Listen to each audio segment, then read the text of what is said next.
It's happy hour in Sana'a.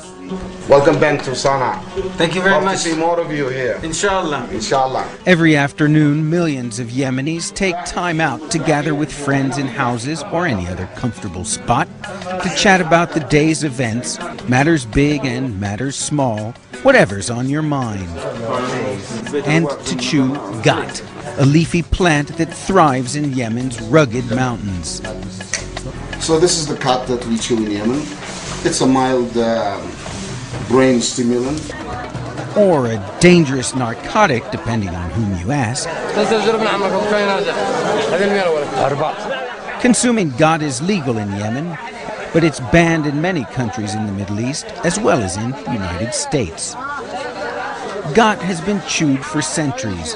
It was sometimes called the food for the pious because it was said to give its users the vim and vigor to perform all their religious obligations. Now, however, it's the pastime of the vast majority of Yemenis, pious and otherwise, to the detriment, critics say, of almost every other activity.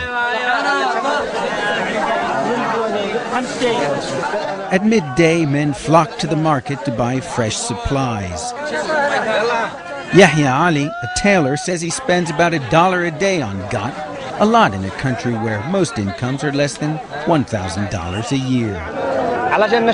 It helps us stay active at work, he claims.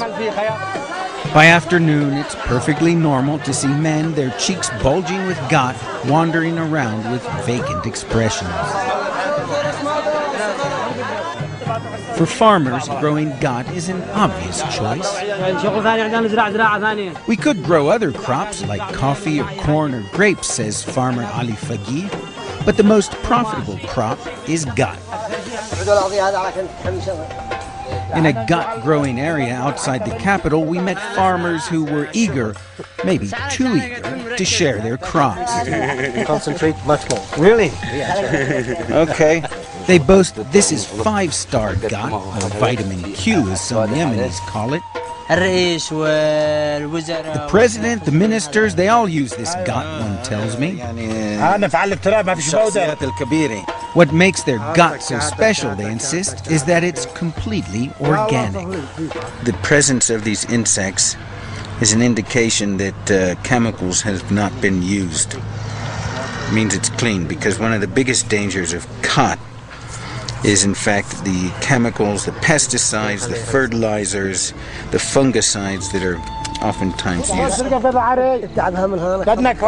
overuse of chemicals, the economic drain, the health hazards are all cited by those who want to see ghat consumption either banned or curbed.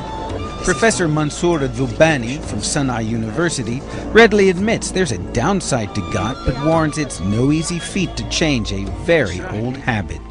This plant has been in use for a long time, I mean, at least a minimum of 8 centuries. And it has been a part of the social life of the people.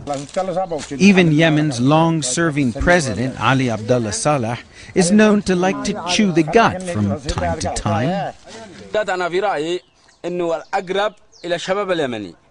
In my opinion, ghat is the most appropriate thing for Yemeni youth, says farmer Ahmed. It keeps them away from drugs and everything that goes with them. They get together, talk about their problems, and have a good laugh. The tradition of ghat in Yemen goes far deeper than the roots of this 200-year-old ghat tree, and even opponents realize that changing that custom is simply unrealistic. Abdullah Zalab leads the campaign against abuse of ghat, but readily admits he himself occasionally partakes just to avoid being the odd man out. We're against the dangers of ghat, not ghat itself, Zalab says. It's a plant like any other. It's like coffee or tea.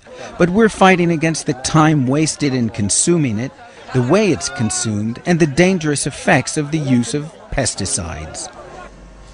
The World Health Organization's Muna al-Mudhawi doesn't beat around the bush when listing ghat's negative effects. Ghat is very bad for the gastrointestinal system. Either that's for oral health, either for stomach and kidneys and for sure for the liver also.